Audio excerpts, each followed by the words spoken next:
Hello everyone, this is Dawn, and today we're going to talk about foot washing. Now, not the actual mechanics of foot washing on how to wash your feet, but as part of the ritual that normally happens at our Holy Thursday liturgies.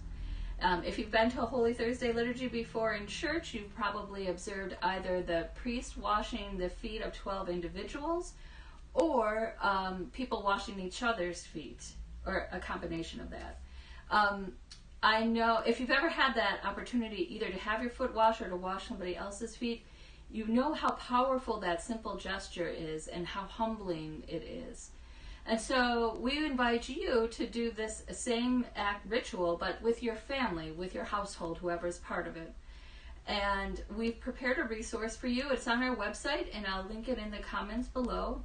The things you need are very simple. You don't need to go to the store and get anything. Whatever you have at home, you can make work.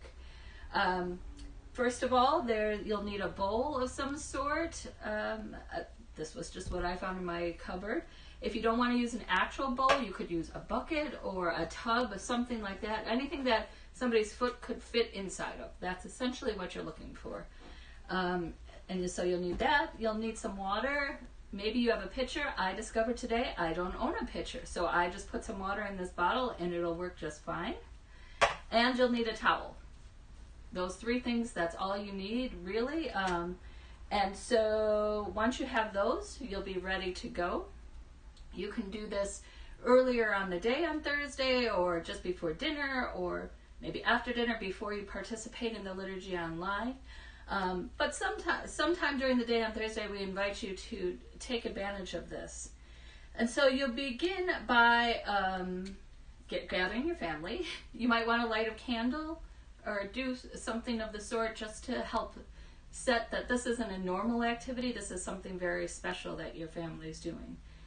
You'll want to then read the story of Jesus washing the disciples' feet. Now you can do that reading it directly from the Bible. On the resource that we've created, we have a kid-friendly version of it, so it just puts it in language more accessible to children.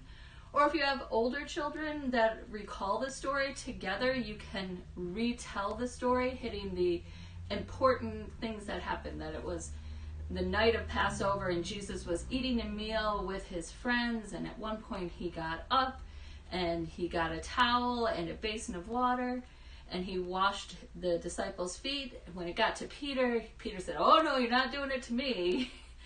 And Jesus said, "You know what, Peter, if I don't do this, you don't really belong to me." And so Peter then says, "Well then, not only my feet, but my hands and my head as well." And so when Jesus finishes, he says, "Now, do you understand what I just did? I gave you an example, and so you should do this for others." And that's the message of this.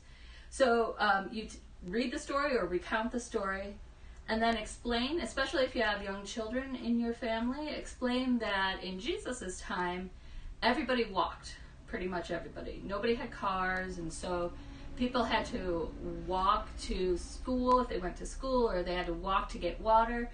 And they didn't have pavement or concrete, it was dirt road. And so you didn't have sneakers. You usually either were barefoot or you had sandals, and so people's feet would get really dirty. And so when you would enter somebody's house, they would usually have a servant that would wash your feet for you. It was the job of a servant to wash somebody's feet when they came in the door.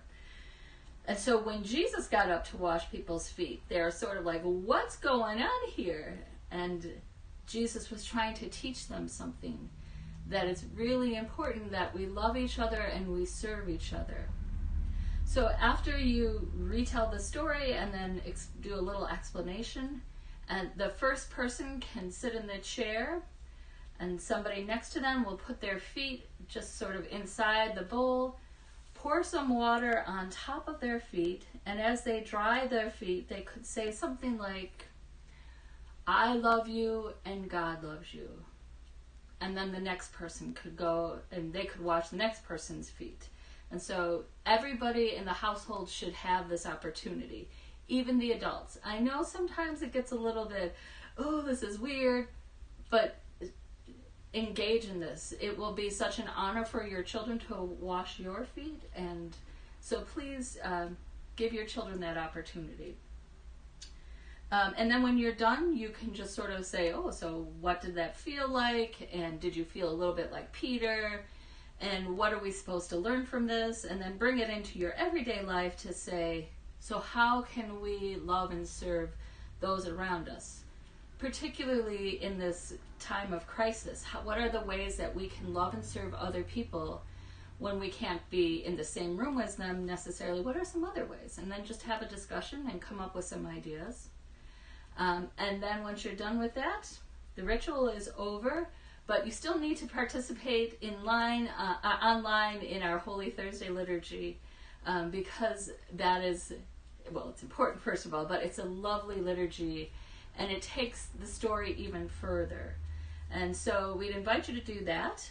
So again, you can find this resource on our website, linked below, but also there are a whole bunch of other resources for Holy Thursday and all the days of Holy Week that you should take a look at if you have the time.